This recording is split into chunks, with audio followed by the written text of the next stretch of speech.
down to business.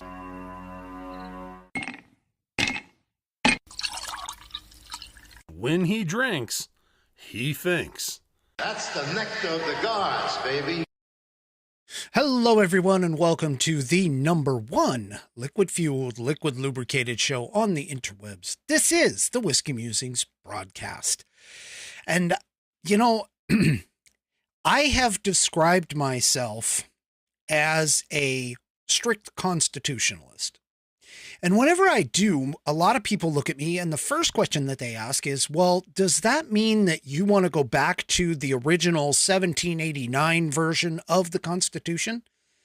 And I've said, and actually, hang on just a second. I got to answer this person real quick. Yes, Bonnie, I am on Rumble.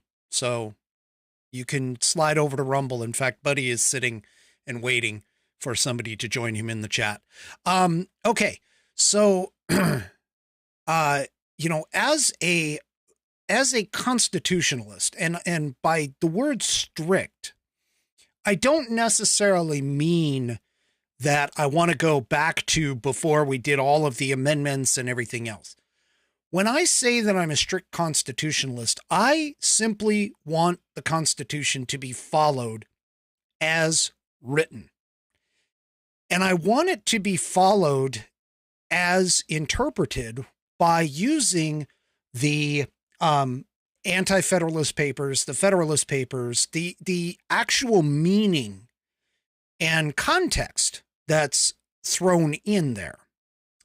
And just want to say hello to Red. Hi, Red. Thanks for joining. So the key here is that in order to be a strict constitutionalist, in my sense of the word, is that we really need to follow it, again, as it's written, as it's interpreted properly. And I ran across this article in the Epoch Times. I've got it in the show notes here. I'm going to show you it in just a couple of minutes here. I ran across this article and it made me think about, what actually is our system of government? I mean, a lot of people talk about it being a democracy, and it does have elements of democracy in it. At the same time we talk about it, I mean, I correct people when they say it's a democracy. I correct them and I say it's a constitutional republic. But it's a form of government in particular that has to deal with the term federalism. And federalism, I'll get to a definition and everything like that, but federalism is a specific type of government. It's based on what our Constitution outlines. And so I kind of want to get into that. We've got so much stuff going on today in the news that it's just way too much for me to dive into. And I've actually kind of been thinking about this on the backside and have sort of wanted to kind of cover this topic. So you'll have to indulge me about not covering all of the stuff that's going on. Like, Elon Musk has got now an FBI investigation opened on him. We've got the Senate just filibustered and turned down the abortion debacle law that Chuck Schumer threw out. We've got and I don't want to get cut off on YouTube for this, but we've got the 2000 Equine Cinema show going on. And we've got all of these things and there's just so much of an explosion. We also there's some new little droplets that are coming from the Durham investigation as well. There's a whole bunch of stuff going on. And I just wanted to take a second to kind of back up and I wanted to sort of cover this topic. So indulge me for tonight. Also, I want to make a point that this weekend on Saturday, for my show on Saturday, it is actually Armed Services Day. And so I will be doing a tribute to our armed services. I haven't got it all figured out yet, but I've kind of got it already rolling in my mind. The tribute to the armed services and armed forces, because of course, as always, I am I am, backing the soldiers, airmen, the, first responders, etc. Anybody that does service in that kind of sense. Also, I want to point out, and hello, Bonnie, how you doing? Glad to see you made it over to Rumble. If you're on YouTube, switch over to the Rumble account, please. It's a free speech alternative to YouTube. I don't know how long I'm going to be there. But definitely, come on over to Rumble, and, that's where the party's at. Everybody's over on the Rumble side. I'm not really good at self-promotion. However, I do want to point out, I just like maybe an hour and a half before the show, I got this little gem that I'm wearing right now, and this is available. Let me just show you what it is first. It's a wonderful sweatshirt that has my tagline on it. And all I can tell you is that it's available in our store. I've got in the store. I've got the link in the show notes. I kind of mentioned last time that I have a couple added things like some pint glasses and things like that I've added over in the store. I know I had a technical glitch. But anyway, so this is hot off the presses. This sweatshirt, hot off the presses, just came in today. And it's available in the store in multiple different colors. You don't have to get black. There's blue, there's red, there's all kinds of stuff. So, I also want to give a shout out to all of the people who have joined and subscribed recently. I'm currently at 163 on Rumble. I'm still sitting at 54 over on YouTube, which is fine. But I appreciate all of you, and I especially appreciate all of the people who are showing up in the chat. And coming to take some time out of your day to come here and watch what I do, because realistically, this show is a kind of a Federalist show. And by that, you'll have to hear the definition that I'm talking about first in order to understand. All right. So before I continue too much longer here, go to one of my affiliates. The Institute on the Constitution was established in 2004 as a 501c3 nonprofit with one mission: to restore the constitutional republic through grassroots education. All courses and materials are developed using primary source documents and taught from the American view of law and government, as defined in the Declaration of Independence in the following 3 key points. 1, there is a God. 2, our rights come from him. And 3, the purpose of civil government is to secure and protect our God-given rights. The IOTC offers the opportunity to educate yourself on our most precious founding document, the Constitution of the United States. They also provide tools to educate your community and get involved with local government. Start by taking their free U.S. Constitution course and go from there. Use my affiliate link, theamericanview.com/# or # Whiskey Musings to sign up. And while you are there, take a moment to look through their other course material and information. My affiliate link, once again, is theamericanview.com / Whiskey Musings to get great content to learn about our historical founding and support the show in the process. That's theamericanview.com / Whiskey Musings. Both of those are written all one word, all lowercase. Go check them out today. And I appreciate them for allowing me to be an affiliate. The chat is exploding over here. And the reason being is because, for those of you that are not part of the group just yet, I highly, can't say it enough, recommend that you check out the Mark K Show. He is a conservative talk show radio broadcaster out of Jacksonville, Florida. And he does entertaining stuff. He brings information. He's got great producers in Hannah and Josh.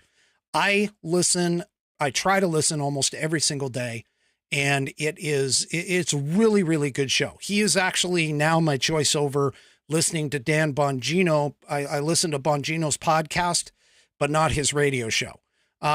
So I am hoping and praying that someday, if Mark ends up watching this video or anything, it would be an honor to have Mark show up either in my chat, or even better yet, I would love to do an interview with him. Sometime I will think about doing, I'll try and reach out to him and everything. But it would be awesome to just get Mark out of his show and out of his studio and have him on the other side of the mic, so that he's being interviewed, not interviewing someone. And I think it'd be cool. Anyway, so Mark, if you watch this program, talk to me in the chat, hopefully tomorrow. And either that or Josh or Hannah, if you guys are watching, pass that along to Mark. But anyway, he gave me a shout out. I talked about it on a broadcast a couple episodes ago, and I think it would be awesome. I would be definitely honored to have him join, and that would be absolutely great. All right. So enough about that and enough about me. Let's get into On This Day in American History.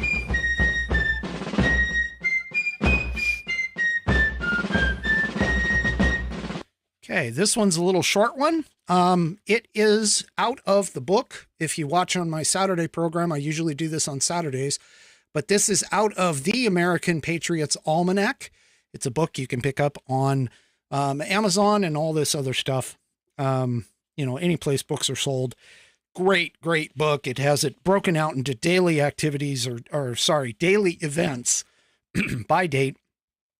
And it would just be awesome.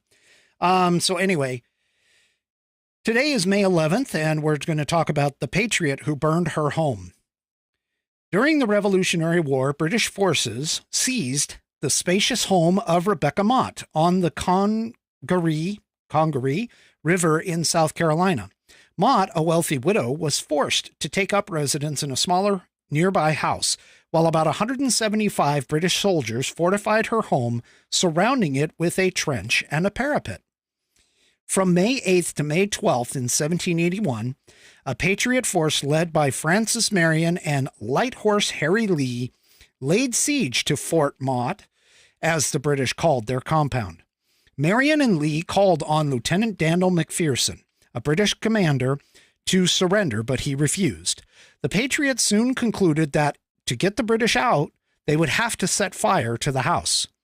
When Lee broke the news to Mrs. Mott, she responded that she was, quote, gratified with the opportunity of contributing to the good of her country and should view the approaching scene with delight.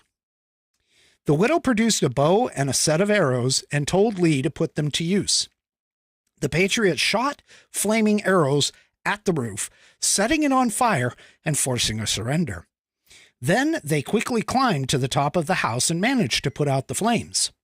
That evening, in the tradition of true Southern hospitality, Rebecca Mott served dinner to both the American and British officers in her dining room. And that is today, Day in American History. That's kind of interesting because they spent the first of all, the fact that she even said, hey, go ahead and burn down my house. And then the other one is to basically bring both sets of soldiers who were fighting into her home and at least and go ahead and feed them. All right. So Buddy is asking me this. So I'm going to go ahead and pop this up.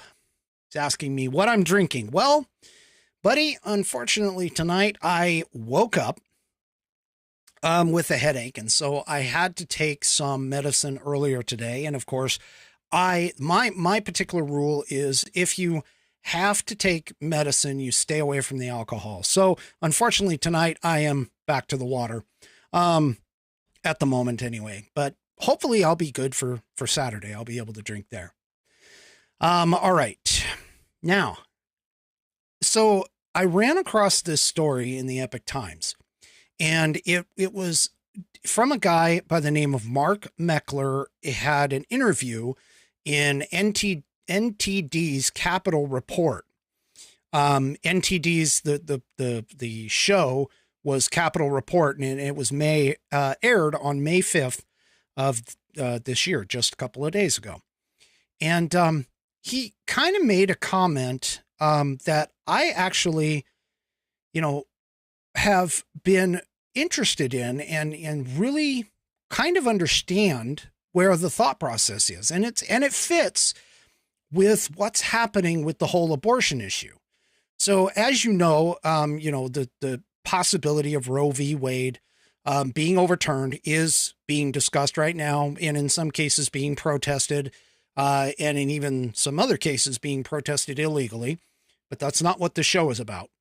However, what it does bring up to the forefront is the conversation, and something that I have been advocating on my show, with regards to the federal government versus state governments and how our Constitution is actually laid out, and how it describes how they sort of talk about it back and forth.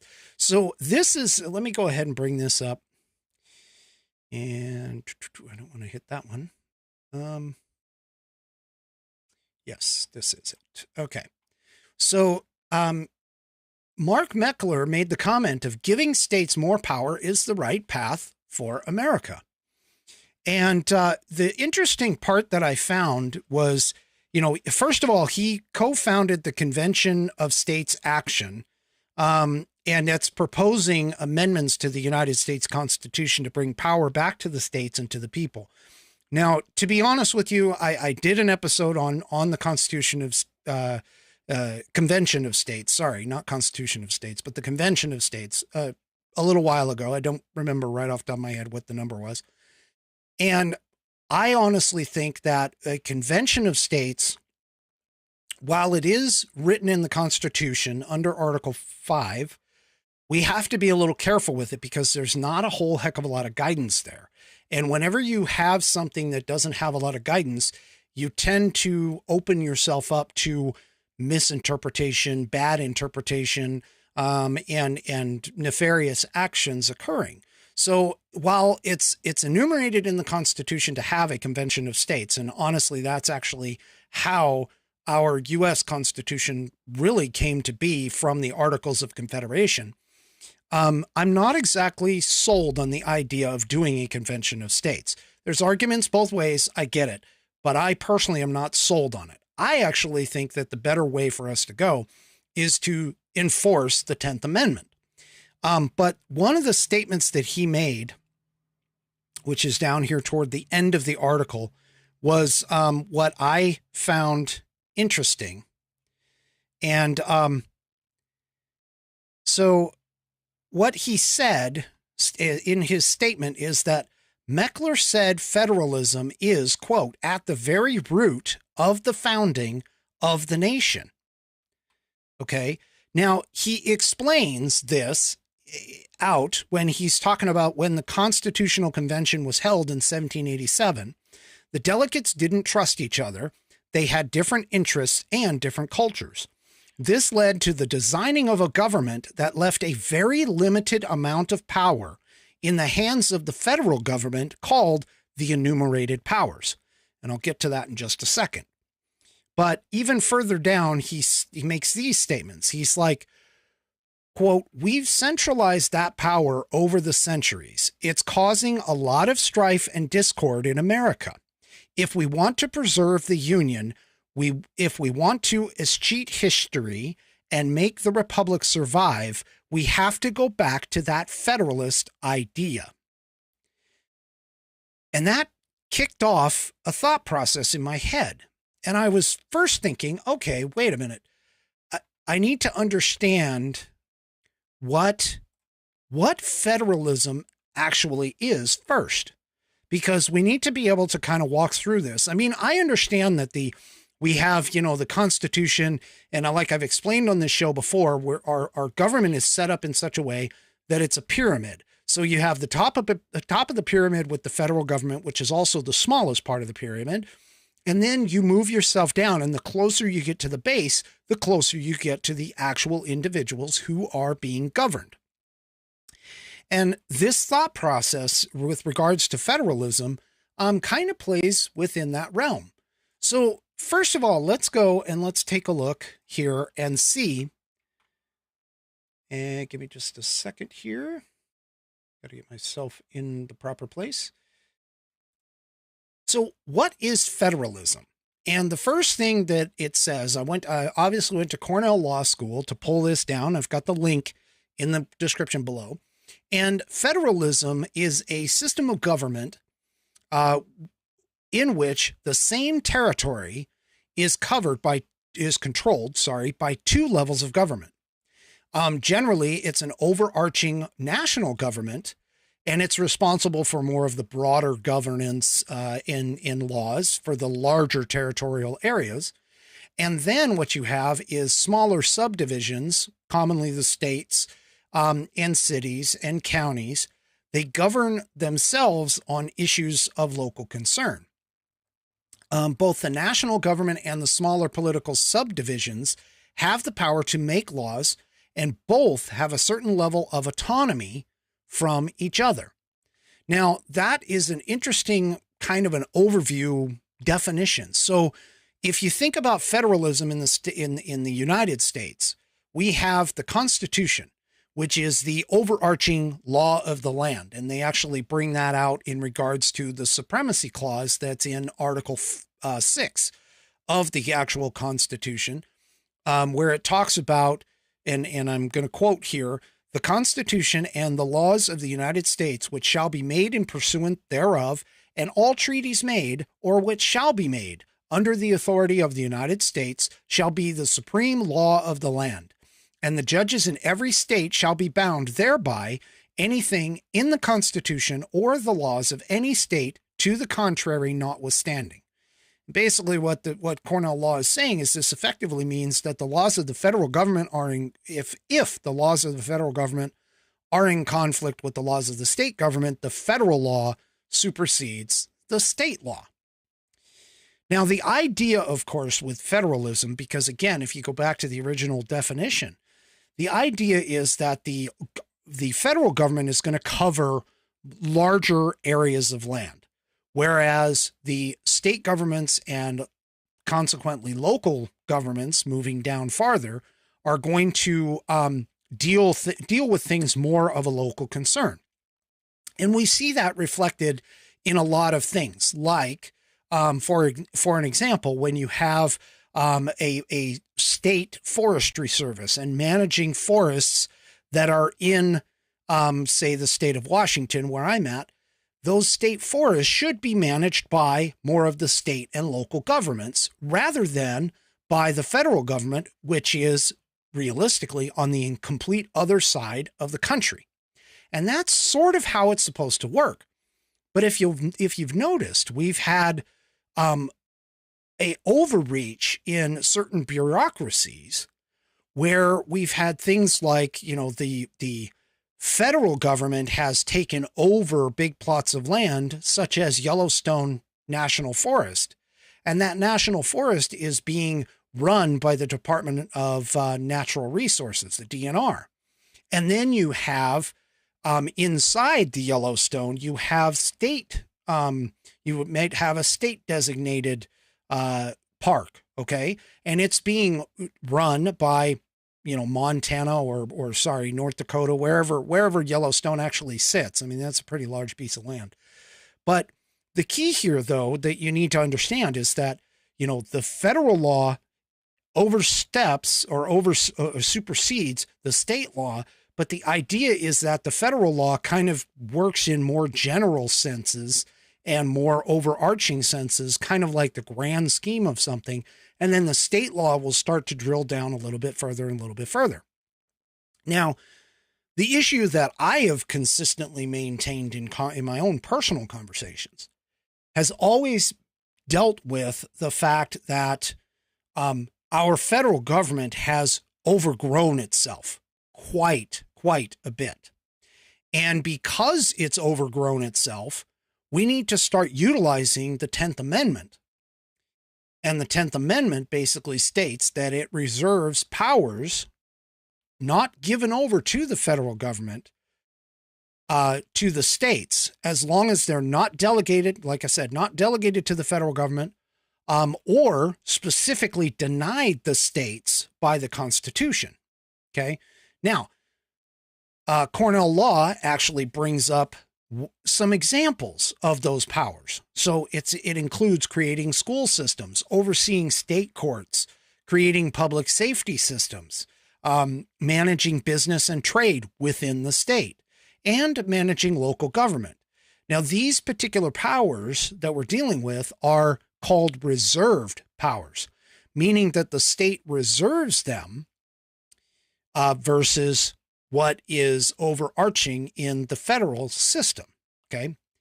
So one can actually make the argument, and I think that in particular, that the federal government, in the case of abortion, can't necessarily or shouldn't necessarily do an overarching reach, because this should be more of a local issue, because this would be more of something that would concern things locally.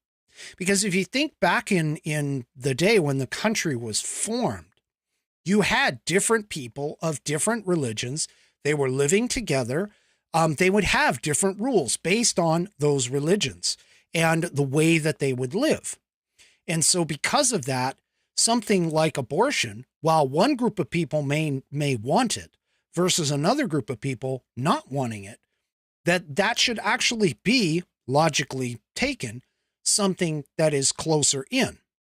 And this is part of the argument that Alito has brought up, is that, look, the federal government doesn't need to be here, okay?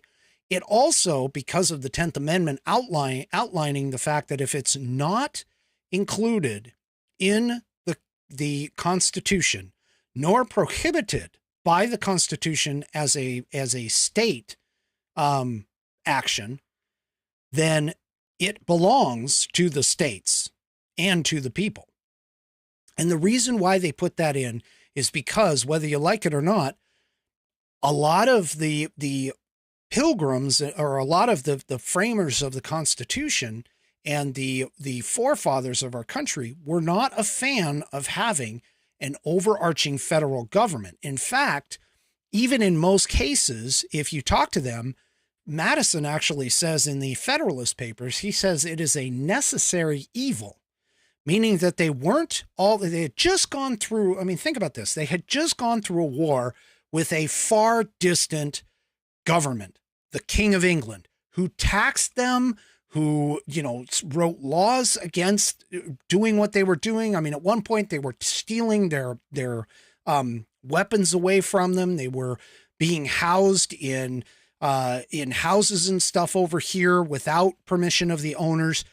If you look at all of the things that are in the Bill of Rights, almost every single one comes from some sort of an affront that occurred during the American Revolution or right prior to it.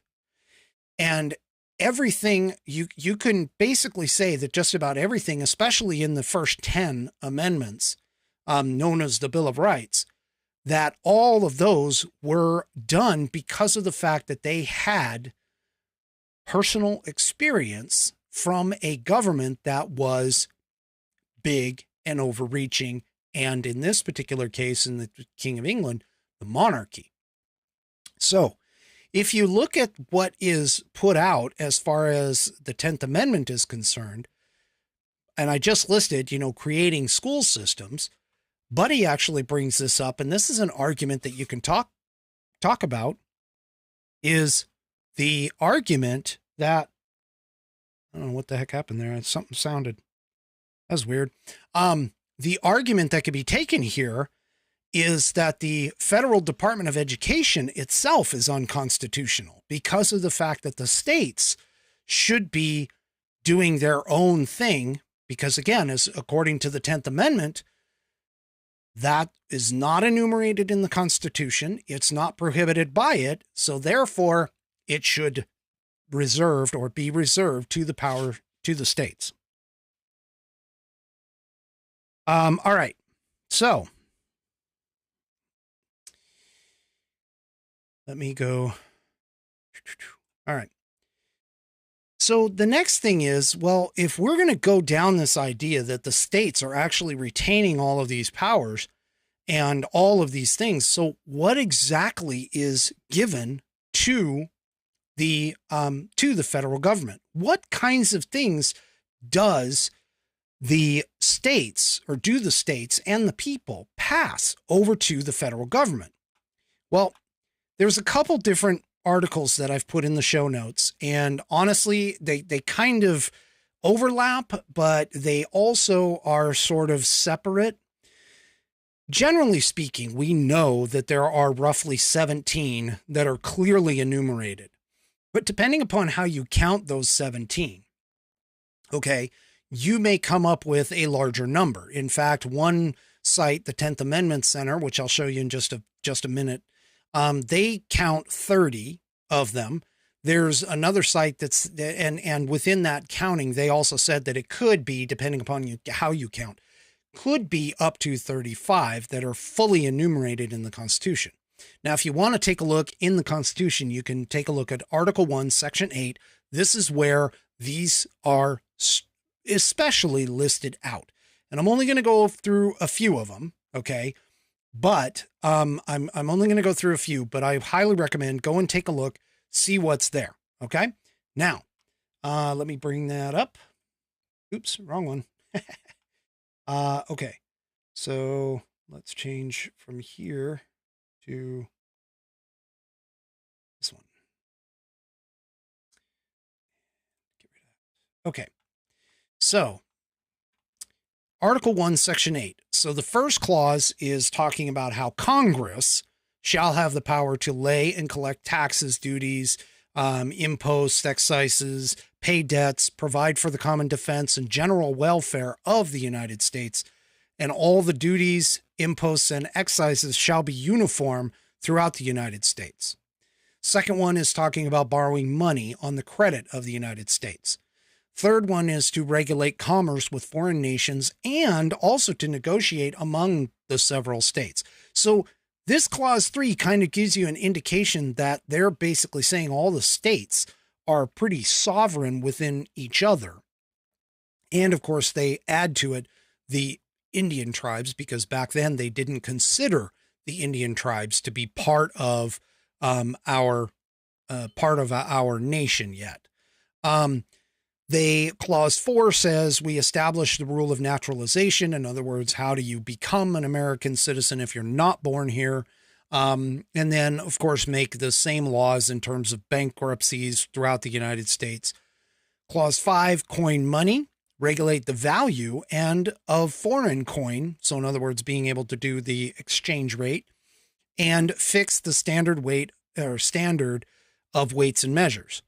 Then we we keep going down, and you've got like clause 6 with the punishment of counterfeiting, and establishing post offices and post roads, which is where our national highway system came from. Promoting the progress of science and useful arts, by securing for limited times to authors and inventors the exclusive right to their respective writings and discoveries. Clause 8 deals with copyright.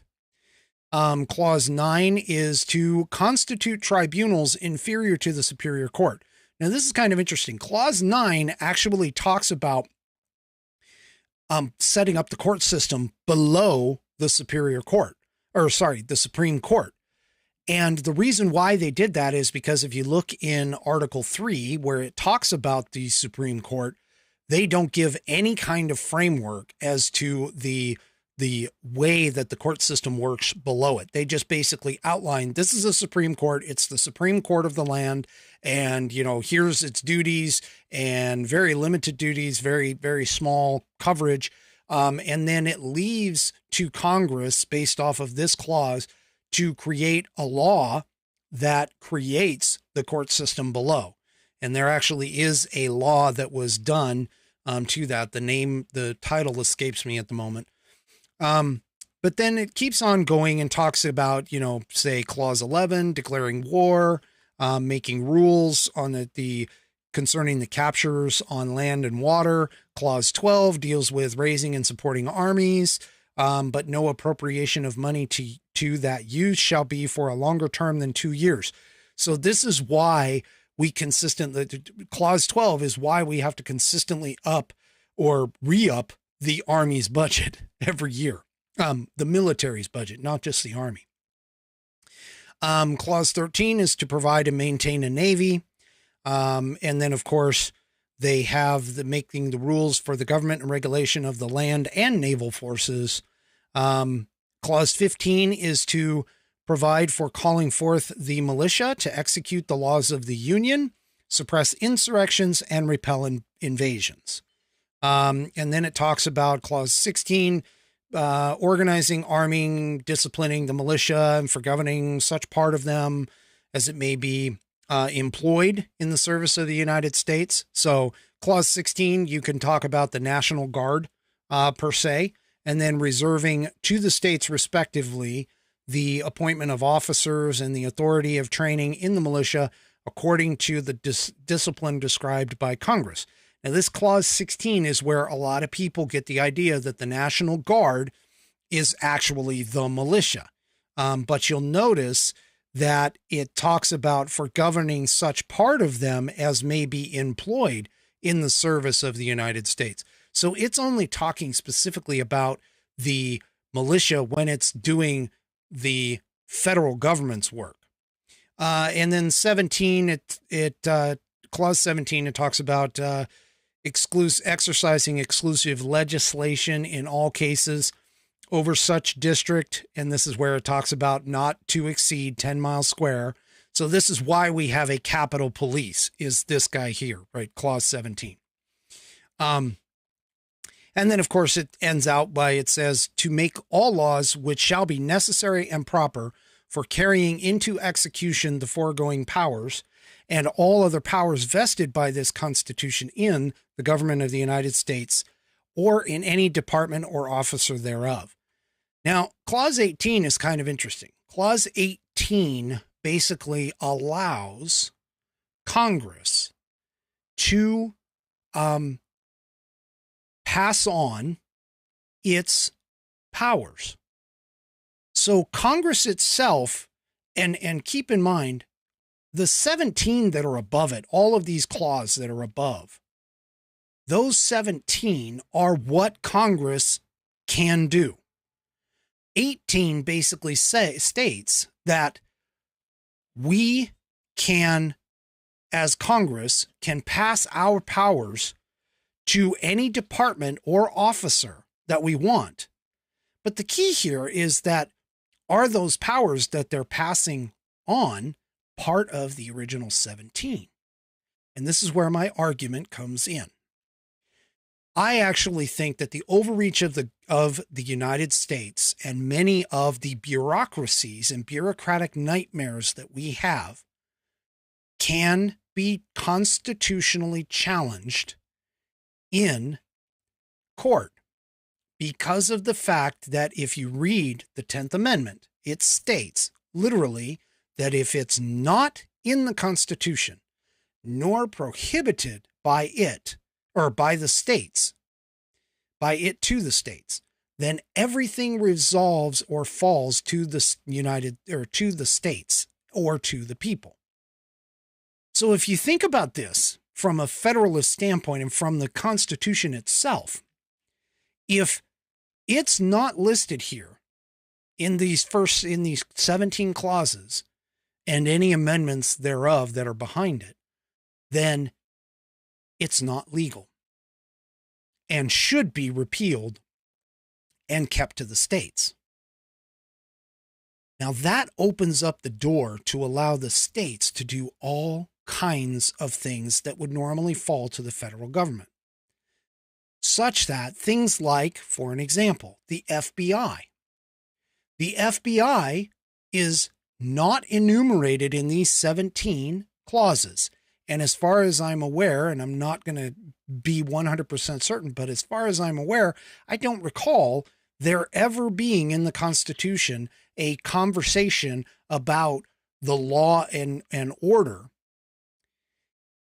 And unless the FBI falls under the setup of the court system, then I'm not exactly sure that you could, in theory, make an argument that it's not constitutional and therefore must be disbanded.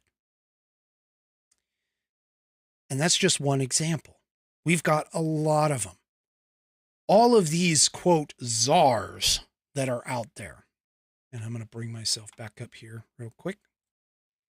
All of these czars that are out there, while they could potentially be necessary and proper per the Constitution on Clause 18, they may not be constitutional because of the fact that it's not enumerated in those 17 clauses that specifically defines what Congress can do. And this brings up a very, very interesting scenario. Assuming that Roe v. Wade gets overturned,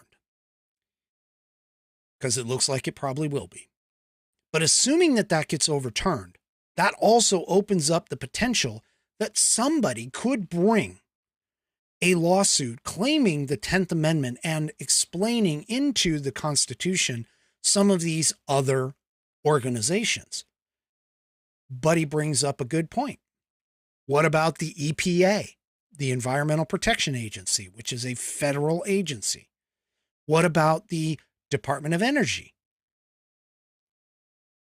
There is a possibility, and I'm not saying that it would actually go that route, but there is a possibility that someone could challenge, on the basis of the Constitution, a lot of these federal organizations that have been expanded throughout the generations, starting probably in, I'm going to guess, right around the 1920s, 1930s, especially got expanded after or right prior to World War II. When we're talking about like the Great Depression era and the Tennessee Valley Authority and all of these different places. This brings up an interesting, let's call it a thought experiment in terms of this. Now, in terms of what okay, he's saying this, Buddy's brought it, corrected me on the time or on the year. He's talking about it's the 70s. Okay. I'm, smashing it all together. But anyway, the point is that we are looking at an overreach of the government. And I think that somebody could make a logical and plausible argument to the Supreme Court, especially if they start to actually uphold the Constitution versus loosely interpreting it. I think that somebody could maintain that a lot of the agencies that have been created under the executive branch that do not have specific laws assigned to them or are not specifically connected to the powers by Congress, such as the Occupational Safety and Health Administration. The whole idea of the mandated vaccine from OSHA that got overturned by the Supreme Court because it wasn't part of their charter from the Congress. It's these kinds of court cases that are now starting to make at least me think that it's about time for somebody and for us as a people to start focusing in on the true amount of federalism, which again goes to the point of that period or that pyramid, the small federal government at the top and the expansion to the local governments down below.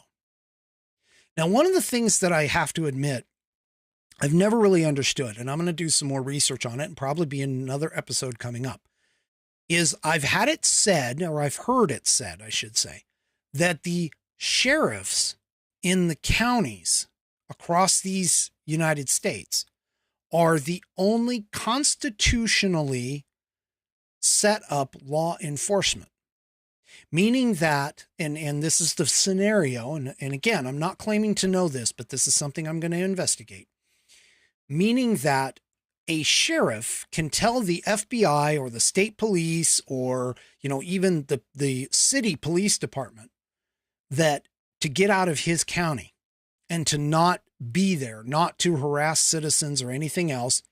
And they can, as a elected representative versus, usually your state police is put in by the governor.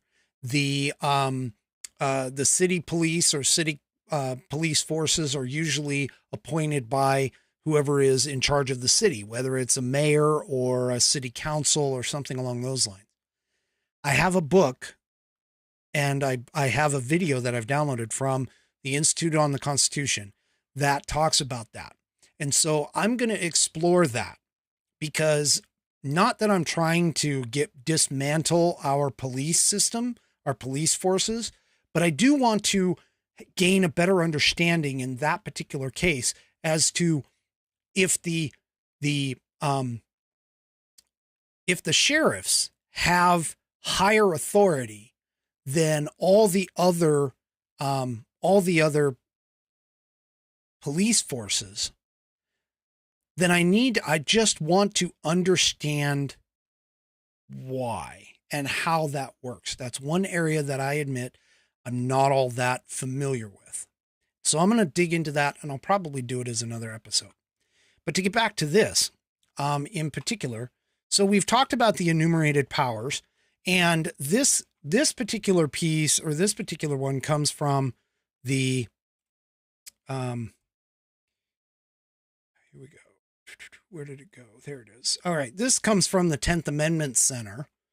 And this also goes through and talks about, as I pointed out before, it talks about, Article 1, Section 8 of the Constitution being the exhaustive list of congressional power. Now they count total of 30 up to 35, depending upon how they're counted, that are listed throughout the document. And we've already gone through 17 of them. So I'm not going to go through the whole list, but what is interesting is something that, I just pulled this out, but what is interesting is something that I saw, in particular about this and I got to find the article. Let's see, what's this one? Okay. In particular, I was talking about the separation of powers because I didn't really understand where the separation of powers actually came into play. And, because it's not very clear other than Clause 18 that they can delegate, but they don't, it doesn't necessarily talk about it. So I took a look into the law, statutory law, and this comes from the, National, what did I call it? I think it's the National Congress of State Law, or something like that, NCSL. So let me bring this up. And let's find it here. Because, here we go. Delegation. All right. So there have been conversations about whether or not Congress actually can delegate its authority. And one of the things here is that delegation has been around. And in 1690, in his second treaty of civil government, John Locke wrote, and I quote, "The legislative cannot transfer the power of making laws to any other hands. For it being but a delegated power from the people, they who have it cannot pass it over to others. And when the people have said, we will submit to rules and be governed by laws made by such men and in such forms, nobody else can say other men shall make laws for them. Nor can the people be bound by any laws but such as are enacted by those whom they have chosen and authorized to make laws for them. The power of the legislative being derived from the people by a positive voluntary grant and institution can be no other than what the positive grant conveyed, which being only to make laws and not to make legislators, the legislative can have no power to transfer their authority of making laws and place it in other hands. Now, this was one of the resources that our founding fathers did pull from, and when they were writing our Constitution. So understanding this paragraph, it's basically saying that the legislative branch can't transfer its law-making ability. But what it can do, and this is under constitutional separation of powers provisions, that the laws are enacted by the legislature, they're administered by the executive, and interpreted by the judiciary. So if the Congress passes on a law, they create a law, okay, like for an example, they create OSHA based on the law. That law is then put into place. The executive branch will enact it and execute it, okay? Now, that law normally should have some sort of framework on it. So this brings up an interesting question. We have organizations such as the EPA, or actually even better yet, the whole idea of like federal mandates, okay, with the federal mandate of the FAA and masks. When I would fly, you would get a message that says or states that the FAA requires the wearing of masks on airplanes as per federal law. Well, now the thing about it is, though, is that even during the pandemic, Congress never actually made the law of putting masks on yourself on airplanes. So where did this idea that the FAA can actually just gin up a law from somewhere, just pull it out of straight thin air and put it onto the people? Because the FAA itself should have specific rules, and what it's doing, its purpose is clearly defined. And this was shown when OSHA tried to do the mask mandate. Now, I'm kind of interested as to why nobody really sued on the mask or got to the suing of the masks on airplanes. But it does, again, bring up an interesting point and a way to handle some of these government overreaches. Because a regulatory body that gets its charter from Congress, and this is the key. So Congress makes the law, passes its power to the regulatory body, and the president in the executive branch oversees that governing body. It passes that information or that power to that individual. And then you go from that, the regulatory body can only do what its charter entails. It cannot just magically come up with a law or what would be considered a law. The EPA does it quite a bit. I'm relatively certain that they do. And all of these setting up of these czars may honestly be part of an unconstitutional setup, because each individual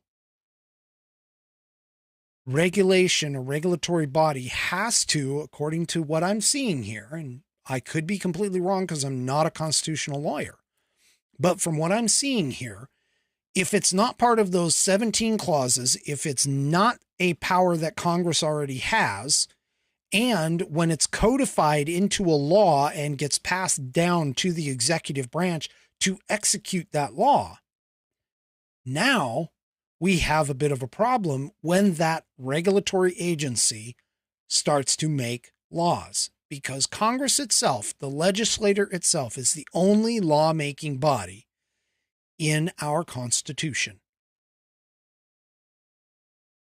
Chew on that for a second.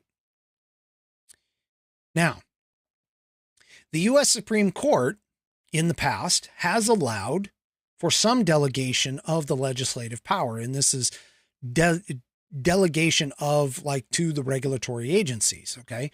And John Marshall, Chief Justice John Marshall, distinguished between important subjects and mere details.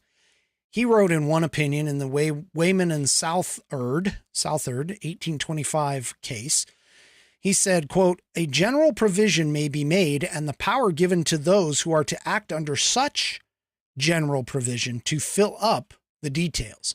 So this might be where the whole idea of the possibility of, like, the FAA being able to do masks on airplanes. If the FAA is charged with safety, which I think it is, that's part of the Federal Aviation Administration, then this is where they might be able to get away with it.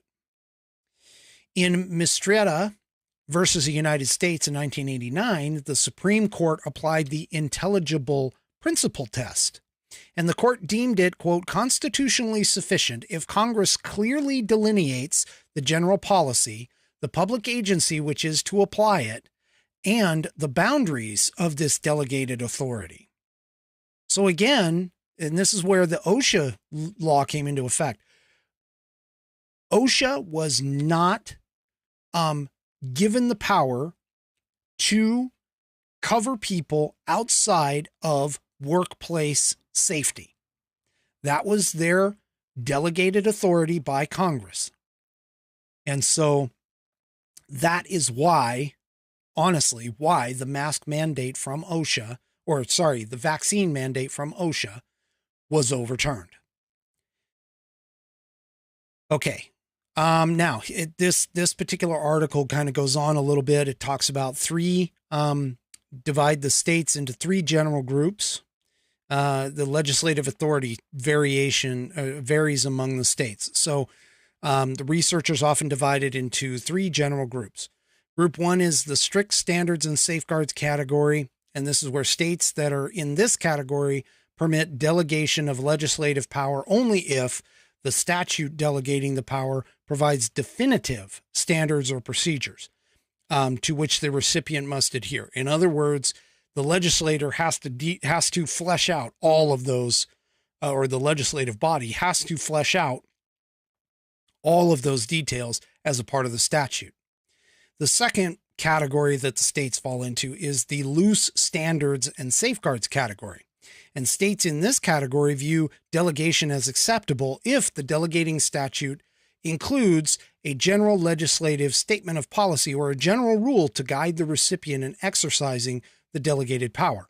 In other words, it just puts in a general statement, says, something like, for an example, OSHA, you are the Occupational Health and Safety Administration. You cover everything regarding job health and safety. No details after that. Then you have the third category, which is the procedural safeguards category. And states in this group find delegations of legislative power to be acceptable so long as the recipients of the power have adequate procedural safeguards in place. So in other words, we give you the power provided that you have outlined what your limits of that power are expected to be. So it's kind of interesting to think about, because we've talked about how the growth of, and I've even said it, the growth of the federal government is just overwhelming over the course of basically decades now. And it makes one wonder how we could possibly shrink the federal government, because we've talked about, at least within circles that I'm in, we've talked about shrinking the federal government. And I'm not entirely sure that it could be done through challenging a lot of these extensions of Congress in the regulatory agencies with the 10th Amendment, unless, like I said, unless a case can be made that basically states that those regulatory agencies don't fall within the 17 enumerated powers within the Constitution. And so that's going to be kind of an interesting uphill fight. But I've always maintained that the 10th Amendment, honestly, is an underused amendment. It is an underused method to get involved and to get the government out of what should be a states' rights issue. And this is something that I think that there should be some congressional scholars and some congressional lawyers who, or constitutional lawyers, I should say, who should get together and do a total and complete analysis of all of the laws that we have on the books that have been enumerated by Congress and go through and figure out which ones are true per the Constitution and which ones are questionable and could be challenged. I honestly think that that is something that maybe a congressional group of individuals who are constitutionalists, strict constitutionalists, as I defined in the beginning, who can go through and take a look at all of these laws and all of these agencies and weed out some of the ones that may not fit constitutionally within the powers of the federal government. And that's my final Whiskey Musings thought for the evening. Kind of makes you think. Do me a favor. If you like the information and the things that I'm presenting on this program, please come by Rumble, subscribe. If you have to subscribe to YouTube, okay, fine. I'll stay there as long as they allow me. But otherwise, do also follow me on social media. I've got a bunch of them. They've been popping up most of the time that I've been on this particular screen. And otherwise, help support the program by, maybe picking up a shirt, t-shirt, sweatshirt, cup, whatever. All right. We will see you Saturday on the next Whiskey Musings broadcast. Good night, everybody.